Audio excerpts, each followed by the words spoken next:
Hello, নমস্কার বন্ধুরা, সকলে কেমন আছো? আশা করি খুব ভালো আছো। আর আমিও খুব ভালো আছি। তো আমি আজকে আপনাদের দেখাবো 36 সাইজ সাধারণ ব্লাউজ, পিছনে গোল গলা ডিপ নেক ব্লাউজ কাটিং করে। তো আপনারা সেটি স্কিপ না করে আমার ভিডিওটি দেখতে থাকুন। তো চলুন আমার ভিডিও শুরু করা যাক।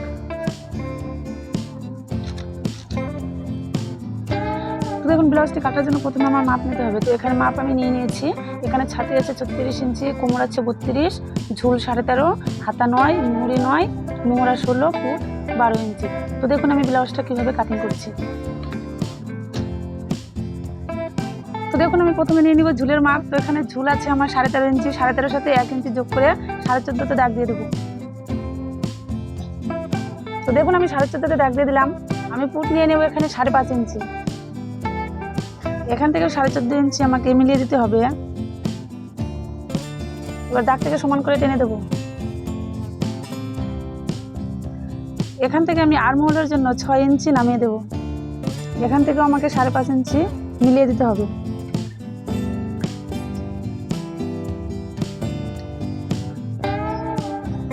তো দেখুন এরপর যেখানে আমার মোহরার মাপ শেষ হবে সেখান থেকে নিতে হবে ছাতির মাপ।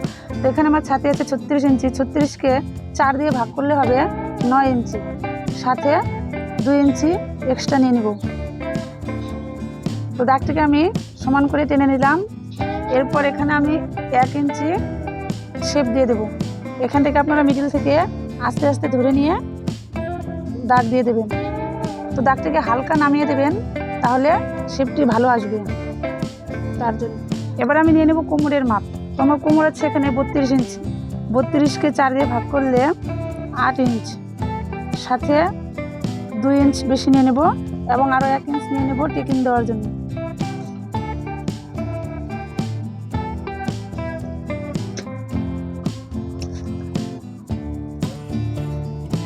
তো দেখুন এখানে আমি টেকিং দেওয়ার জন্য 4.5 ইঞ্চিতে একটা দাগ দিয়ে দেবো এবং ওপরে আমি 5 ইঞ্চি দাগ দিয়ে দেবো। এবার যখন আপনারা টেকিংয়ের সেলাই দেবেন, এদিক থেকে দেবেন 1/2 ইঞ্চির মতো, এদিক থেকে দেবেন 1/2 ইঞ্চির মতো। এবারে নেব গলা। এখানে আমি গলা নিয়ে নেব 2 ইঞ্চি 2 সুত, এর বেশি কিন্তু নেব না, তাহলে গলা ঘাড় থেকে পড়ে যাবে। এবার পিঠের আমি লেন নামাবো 9 ইঞ্চি। এখান থেকে আমি নিয়ে নেব 3 ইঞ্চি। এবার দাগটিকে সমান করে টেনে নিলাম। এরপর এখানে গোল করে রাউন্ড দিয়ে দিতে হবে। তো দেখুন আমার কিন্তু পেছন পাট কাটা ড্রয়িং হয়ে গেল। এবার আমি এটাকে কিন্তু কেটে নেব। তো দেখুন এটাকে আমি কেটে নিলাম। এবারে আমি সামনের পাটটিকে কেটে নেব। তো তার জন্য লাইনিংটাকে সমান করে আবার আপনারা ভাঁজ করে রাখবেন। এটা কিন্তু 2 ভাঁজে, আমার কিন্তু এটা সামনে হুক হবে, তার জন্য আমি এটা সামনের পাটের জন্য করে নেব। তো এদিকে কিন্তু আমার জোড়া সাইডে আছে, এই জোড়া সাইড থেকে আমি পরে কেটে নেব। এখন আমি এর উপরেই ড্রয়িং করে নেব। তার জন্য এখানে আমার পেছনের পাটটিকে নামিয়ে রাখতে হবে প্রথমে। তো নামিয়ে এটাকে আমার হুকের ঘরের জন্য এই সাইড থেকে 2 সুত বরাবর কাপড় কিন্তু ছেড়ে নিতে হবে। ছেড়ে নিয়ে তারপরে এটা যা আছে হুবহু ছাপ তুলে নিতে হবে। তো দেখুন এটাকে কিন্তু আমাকে ছাপ তুলে নিতে হবে। তো এখানে আমি আগে থেকেই এঁকে রেখে দিয়েছি। তো দেখুন এবারে আমি পিছন পাটটাকে তুলে নেব। এরপর আপনারা একটু দাগ দিয়ে দেখে নেবেন দাগটা সমান আছে কিনা। তো আমি এখানে দেখে নেব 5.5 ইঞ্চি। এখান থেকে আমি 2 সুত ছেড়ে রেখেছিলাম। এরপর 5.5 ইঞ্চি, এখান থেকে 6 ইঞ্চি। এবার দেখুন এখানে আমাকে তালপাট কাটিং করতে হবে। এখান থেকে যা মাপ নেবেন এই দাগটিকে কিন্তু ছেড়ে নিতে হবে, মনে রাখবেন এটা কিন্তু আমার হুকের ঘরের জন্য। তো এখান থেকে আমি 1.5 ইঞ্চি তালপাট কাটিং করে নেবো, নাহলে কিন্তু সামনে থেকে আমাদের ফুলে থাকবে বগলের ওইখানে। এখান থেকে মিলিয়ে দেবো। এবার এখান থেকে আমি 1 ইঞ্চি উপরে একটা দাগ দিয়ে দেবো। এরপরে এখানে আমি রাউন্ড করে মিলিয়ে দেবো। তো দেখুন পেছন পাটে আমি গলার চড়া নিয়েছিলাম 2 ইঞ্চি 2 সুত, এখানেও আমার তাই নিতে হবে। এখানেও আমার 2 ইঞ্চি 2 সুত। সামন গলার জন্য আমি 6 ইঞ্চিতে নামিয়ে দেব। নামিয়ে দিলাম। এখান থেকে 3 ইঞ্চিতে একটা দাগ টেনে দিলাম, উপর দাগ থেকে মিলিয়ে দিলাম। দেখুন এখানে গোল রাউন্ড করে নেব।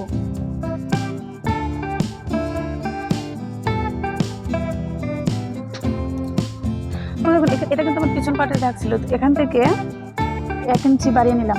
এটাকে আমার টেকেন হবে, সামনের পাটে টেকেন দেওয়ার জন্য এটা কিন্তু বাড়িয়ে নিতেই হবে, না নিলে কিন্তু হবে না। দেখুন এখানে নিয়ে নিলাম। এবার নিতে হবে আমাকে পয়েন্টের মাপ। তো পয়েন্ট আছে আমার এখানে 9.5 ইঞ্চি, 9.5 সাথে 1/2 ইঞ্চি যোগ করে আমি 10 ইঞ্চিতে দাগ টেনে নিলাম। তো ছাতি এখানে যা আছে সেটাকে 10 দিয়ে ভাগ করতে হবে। তো ছাতি আছে আমার এখানে 36 ইঞ্চি, তো 36টাকে এখানে আমি 4 ইঞ্চিতে দাগ টেনে দিলাম। এখান থেকেও 4 ইঞ্চি নিয়ে নিলাম। এরপর এই দাগটিকে সমান করে টেনে দিতে হবে। দেখুন আমার হয়ে গেল সামনের পার্ট ড্রয়িং করে। এবারে আমি এটাকেও কেটে নেব। এখানে আমার নিলাম, এবারে এটা যা আছে আমি সেটাকে কেটে নেব। তো দেখুন আমি সামনের পার্ট কেটে নিয়েছি, এবার আমাকে কাটিং করতে হবে হাতা। তো চলুন আমি হাতা কাটা দেখিয়ে দিচ্ছি এখানে। তো হাতা কাটিং করার জন্য প্রথমে আমার পিছন পাটের এই মোহরার মাপটি নিতে হবে। তো দেখুন এখান থেকে আপনারা ধরবেন, এখান থেকে নিয়ে এইখানে দেখুন আমার এখানে চলে এসছে, ভালো করে দেখুন এখানে আমার আর চলে এসছে 8.5 ইঞ্চি 2 সুত। এবার আমার হাতা এখান থেকে এখানে যেটা থাকবে মনে রাখবেন, হাতা কাটিং করতে তার থেকে 1 ইঞ্চির সাথে যোগ করতে হবে। তো চলুন আমি এবার হাতা কাটিং করা দেখিয়ে দিচ্ছি। তো দেখুন হাতাটি কাটার জন্য আমি 2 ভাঁজ করে নিয়েছি। এখানে যেহেতু আমার লাইনিং কম আছে তার জন্য আমি হাতা একটি করে কাটবো। একটি করে হাতা কাটলে কিন্তু আপনাদের কোনো অসুবিধা হবে না, আপনারা একবার কেটে দেখতে পারেন, এটা কিন্তু সত্যিই খুব ভালো হয়। দুটো হাতা একসঙ্গে কাটিং করলে কিন্তু একটু বেশি ভালো হয়, কিন্তু আমার এখানে লাইনিং কম আছে তার জন্য আমি 1 ভাঁজ করে একটি হাতা আগে কেটে নেব। তো আমার হাতার ঝুল আছে 9 ইঞ্চি, সাথে 1 ইঞ্চি ঝুল বেশি নিয়ে 10 ইঞ্চিতে দাগ টেনে নিলাম। এদিক থেকেও আমি 10 ইঞ্চিতে একটি দাগ টেনে নিলাম। এরপর দাগটিকে সমান করে টেনে নেব। এরপর মুহুরি আছে 9 ইঞ্চি, 9-এর সঙ্গে 9কে হাফ করলে হয় 4.5 ইঞ্চি, সাথে 1.5 ইঞ্চি যোগ করলাম। এরপর এই দাগটাকে সমান করে টেনে দিতে হবে আপনাদের।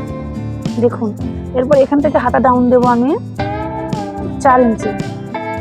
তো এইবার এখান থেকে আলতো হাতে আপনারা মিলিয়ে দেবেন শেপটাকে। দেখুন কত সুন্দর শেপ এসেছে, দেখুন আপনারা হাতাটা দেখুন কত সুন্দর। এইভাবে হাতা কাটিং করলে কিন্তু কোনো ভুল হবে না হাতা। দেখুন এবার আপনাদের মিলিয়ে নিতে হবে। এখান থেকে আমাকে আমার ওইখানে মোহরার মাপ ছিল 8.5 ইঞ্চি 2 সুত, তাহলে এখানে আমার 1 ইঞ্চি বেশি নিতে হবে। এই দেখুন 9 ইঞ্চি 2 সুত কিন্তু আমার একদম হয়ে গেছে। তো এবার আমার এই হাতাটি কাটা হয়ে গেলে এবার আমি এই হাতাটিকে কেটে নেব, এবং এই হাতাটিকে বসিয়ে কিন্তু আমি আরেকটি হাতা কেটে নেব। তো চলুন আপনাদের আমি কেটে দেখিয়ে দিচ্ছি। তো দেখুন আমি হাতাটিকে কেটে নিয়েছি লাইনিং, এবার আমি পিস কেটে নেব। এই লাইনিংগুলোকে এক সাইডে রেখে এবারে দেখুন আমি মেন কাপড়টাকে কীভাবে কেটে নিচ্ছি। তো এইখানে দেখুন আপনাদের এক ধারে কিন্তু আমাদের পাড় আছে, তো এই পাড়টিকে কিন্তু আমাদের পেছন পাটে ফেলা যাবে না, তার জন্য এটাকে আমরা হাতায় ফেলে দেবো। কী করে কাটিং করছি সেটা আপনারা দেখুন। তো দেখুন আমি এখানে মেন কাপড়ের উপর লাইনিং বসিয়ে নিয়েছি। আমি কিন্তু এখানে গলাটা কাটিং করিনি, এই গলাটা আমি কাটিং করব যখন সেলাই করব তখন। তো দেখুন এবার লাইনিং যা আছে তার থেকে আপনারা সাইডে 1/2 ইঞ্চির মতো কাপড় বাড়তি রেখে মেন কাপড়টিকে কেটে দেবেন। এতে কিন্তু ভয় পাওয়ার কোনো কারণ নেই, এমন কোনো অসুবিধাও হবে না। ভয় পাওয়ার কোনো কারণ নেই, কিন্তু দেখুন আমি বাড়তি রেখে কেটে নিচ্ছি।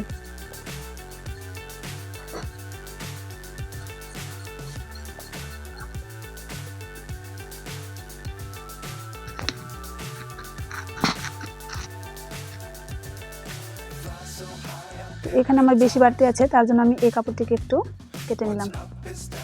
তো দেখুন আমার হয়ে গেল, এটাকে ভাঁজ করে সরিয়ে রেখে দেবো।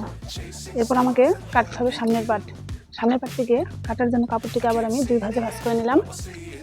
দেখুন আপনারা দেখবেন যেদিকে আপনাদের কাপড় থাকবে সেদিকে আপনারা কেটে নেবেন, ভয় পাওয়ার কোনো কারণ নেই। তো আমার ওদিকে কাপড়ে হলো না, এদিকে করে ভাঁজ করে নিলাম।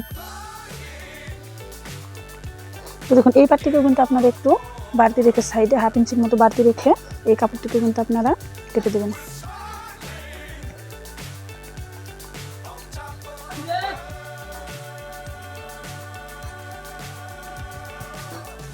তো দেখুন আমার সামনের পাটটিও কাটা হয়ে গেল।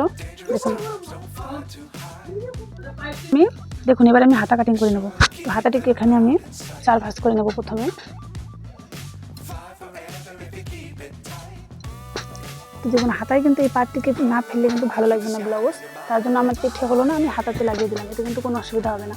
তো দেখুন এখানে আমি হাতাটিকে রেখে দিলাম, রেখে দিয়ে আমি হাতাটাকেও সাইডে কাপড় বাড়তি রেখে কেটে দেবো।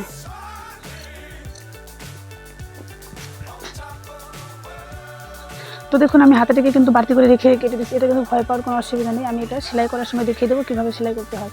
তো চলুন আজকের মতো ভিডিও এখানেই শেষ করলাম। এরপর আমি চলে আসবো অন্য কোনো এক ভিডিও নিয়ে। আর আমার ভিডিওটি যদি আপনাদের ভালো লেগে থাকে তাহলে কিন্তু অবশ্যই আমার চ্যানেলটিকে সাবস্ক্রাইব করে দেবেন এবং কমেন্ট করে দেবেন। তো চলুন আজকের মতো ভিডিও এখানেই, চলুন টাটা।